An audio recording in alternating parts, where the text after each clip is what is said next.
Today's message brought me to the theme of blind spots.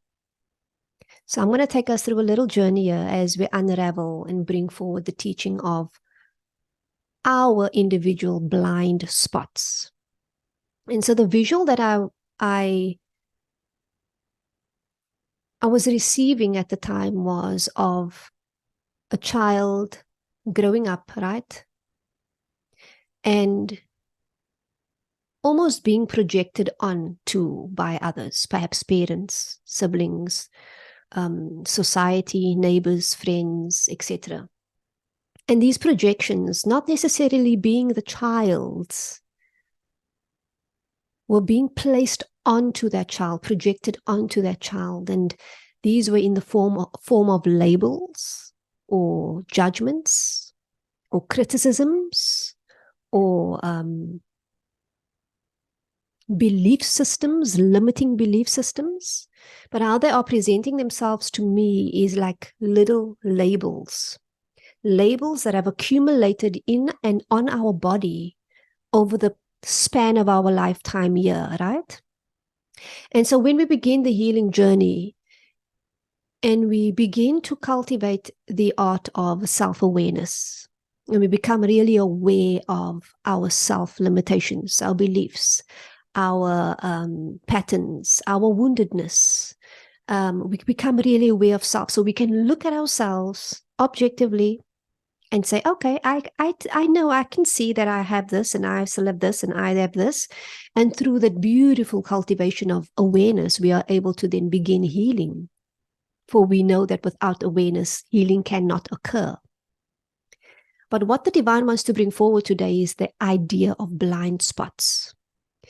Think of an example, like, for example, if you've been on the healing journey for quite some time and you know that you've dealt with the wounding of unworthiness for years, and you've been healing it, and you've been building up that innate confidence and that power and that sense of worth and sense of self within you. And you notice that there are still certain mirrors in your environment, certain people that are triggering or activating a part of you, or rather I would say that is mirroring to you the image of you are not worthy, you are not abundant, I'm not going to validate you, you're not significant, you're not special, you're not lovable, whatever the case may be. And we ask ourselves, but I thought I've dealt with this wound already. I thought I've dealt with this limiting belief of mine, this core wound of mine already. Imagine those little labels that have been placed on our body, that have taken a hold of our entire being, that has become our wounds, but not necessarily ours to begin with. My question to you, beloved, is this. What about the labels that we cannot see? The ones behind us, the ones on the back of our legs, or the ones on our back, on the back of our neck, or the labels behind our bottom. What about those labels? And so it is brought forward to my attention that the labels that one usually are not aware of are usually the ones that are still within the subconscious mind and perhaps still within the shadows. And the only way to become aware of them, is through having a mirror, right? Having a mirror. The only way to see the labels that are in your blind spot is to have a mirror.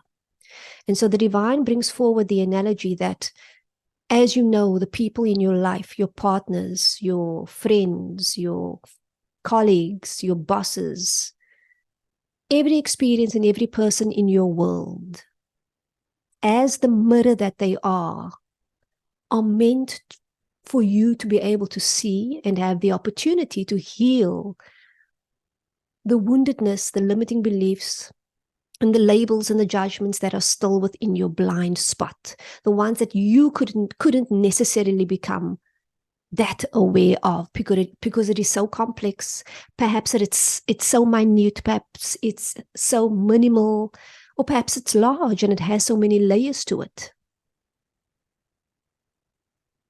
But now you've got the opportunity of people in your world, in your environment, who acts as direct mirrors, triggering those hidden blind spots where wounds and limiting beliefs and shadows are still in the darkness. And what happens then when we consciously decide to use our experiences as that mirror, and consciously then look at the blind spots and begin to shine the light of consciousness and awareness onto them? They are no longer blind spots, right? They are now in the forefront of your awareness. They are now visible. They are no longer shadows, but they are now brought to the light. I recently watched a horror movie, and it's called Appendage. It's those typical horror movies where, you have this monster and gruesome things happening. But in this instance, I initially thought it was just a normal random horror movie. But what happened is that this lady, she had this little monster baby climb out of her stomach, or break through her skin and climb out of her stomach. Monster little baby, which they called an appendage. And she found out that it was in fact her twin, which she ate when she was in her mother's womb. Nonetheless, this little baby, or the appendage, was very dark in nature. It looked monstrous, it looked evil, it looked it was bringing forward so many negative judgments about her. It would say to her, "You're useless. You will never find happiness. You will never find love. Your boyfriend is cheating on you." All of the things that she initially had an inkling about suddenly became real to her, because this shadow part, this appendage baby, was basically confirming to her all of the judgments she had about herself, and in a very, very drastic way. Eventually, she couldn't handle this appendage, or this baby, because it was so dark and so evil, and it was making her do things that she would not usually do. And she tried to almost kill this baby, this appendage, because to her it was completely evil. She then realized that the baby could not die. The appendage could not die. There was no way to kill the baby. And then she found out by a group of other people who also had appendages that what they do is they keep the baby locked up in the house and they drug the baby, so to keep them sedated, so that they don't interfere with the person's life. And this is basically how they live their life, with an sedated appendage baby in their basement or in their cellar, and that's it, right? And she did this, but eventually she went down to the cellar or to the basement, and the baby just, as she was about to sedate the baby, she realized there's no more medicine, or what do you call it, medicine in the syringe. And the baby started almost hypnotizing her and telling her, "Your boyfriend's cheating on you, and you're useless, and you're worthless, and you should kill yourself," and all of these things. Eventually, when she fell over, she went unconscious, and when she woke up, the baby was gone. And what in fact happened was the baby grew stronger and became an adult, which looked similar to her, almost like her twin, right? But she was just a bad version of her. And so she was getting stronger while she was now becoming weaker. The human woman was becoming weaker, and the appendage was getting stronger. Eventually, she went on to try and find her appendage, or this lookalike person. And her intention was obviously to kill this woman that's ruined her life, this baby, this appendage that's ruined her life. But she realized that you couldn't kill it. And it was just getting stronger and stronger and stronger. And she looked at this woman, the appendage, and she said, I'm going to take care of you. And I'm going to help you. And we're going to help each other. We will make this work. And she kissed the appendage on the lips. And immediately the appendage woman closed her eyes and went to sleep. And she shrunk back into a little baby, monstrous baby. Fast forward to the end of the movie. I'm still thinking at this time that the movie is still just about this monstrous baby. But I realized at the end, the synchronicity and the meaning behind everything was that she was sitting there at the end of the movie and she was having these judgmental thoughts about herself, as we all do, right? But the moment she realized she's not feeling good about herself, about life, she got up, she went down to, not to a basement, she went up to a room, a cellar, I think, not a cellar, up to one of the top rooms. And there in the room was a cot with a baby, with the appendage baby in it. And she put a dummy in the baby's mouth. And she soothed it. And she embraced it. And she loved it. And the more that she did that, the baby just softened and settled. But so did she. And it struck me in that moment that that baby was her inner child. Was her inner child. And every time she had a moment, an experience of being triggered or having a judgment about herself, or she's criticizing herself, or she's having a moment where people are mirroring to her woundedness,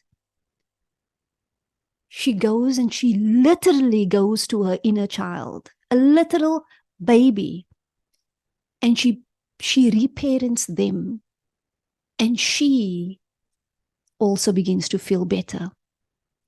And so she's in actual fact, she is not only loving and embracing the baby, but she's loving and embracing herself at the same time, for there was no difference between the two.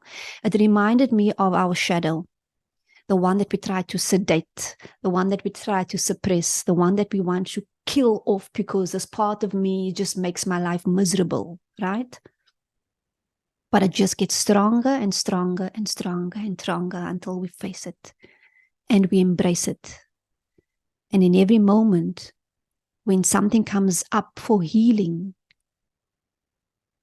specifically blind spots, it is a moment for us to go and reparent our inner child in that moment. Literally walk into a room of your house, within your house, and visualize a baby in that room that you are now embracing as your own, and loving and validating and acknowledging and nourishing and supporting.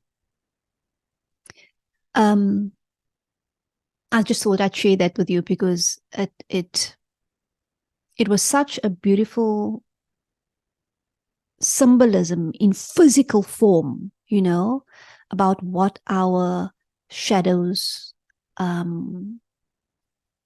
inner shadow selves that stays within the subconscious mind, when it gets stronger and stronger and stronger, and we tend to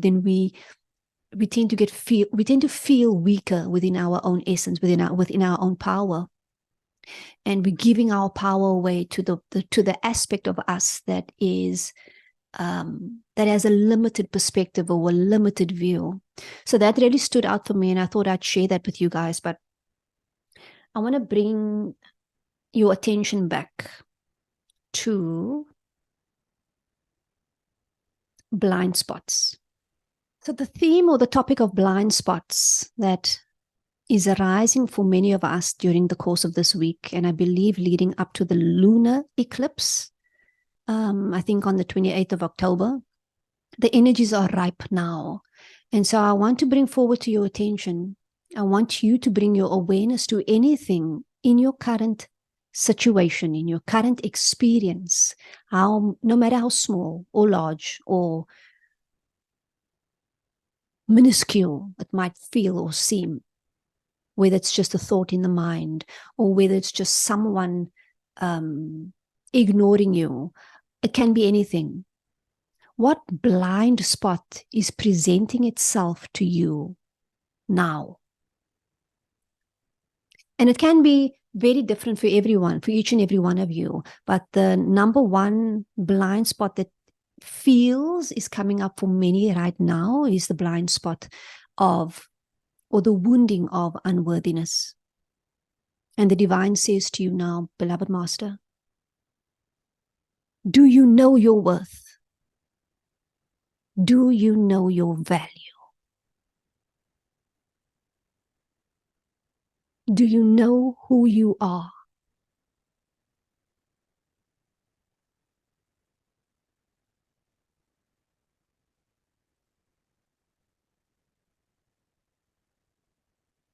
There is a consciousness and an energy that lives within you, that lives as you, that can never be tainted. Just because you are means you have value, means that you have worth, a magnitude of worth and value, limitless worth and value.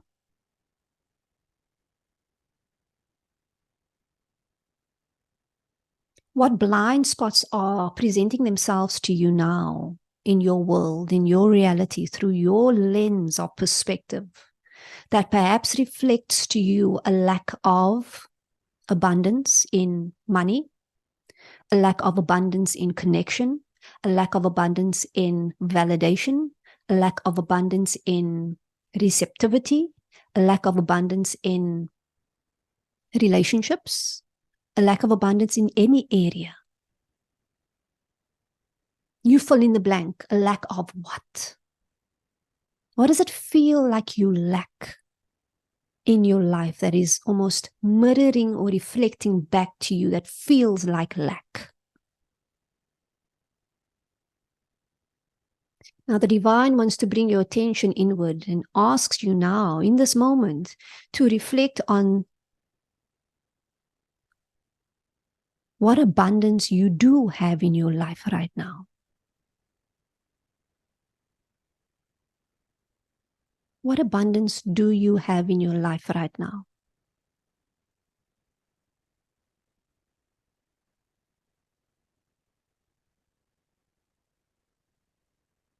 Just as with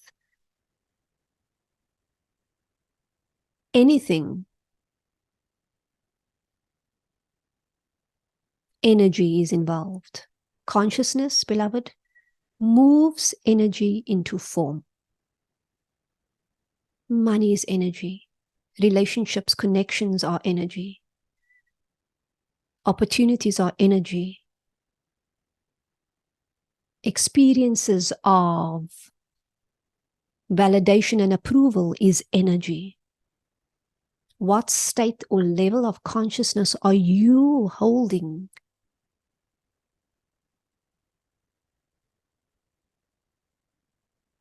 And what is it reflecting back to you now in your world, through your lens?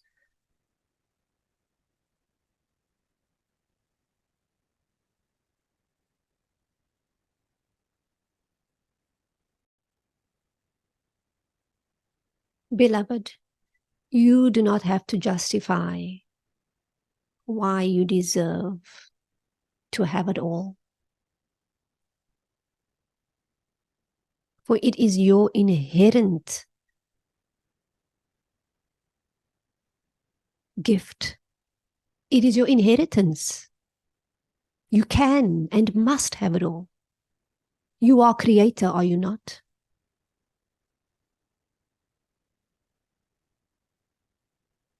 Do you truly believe that your biggest and greatest dream can be made manifest?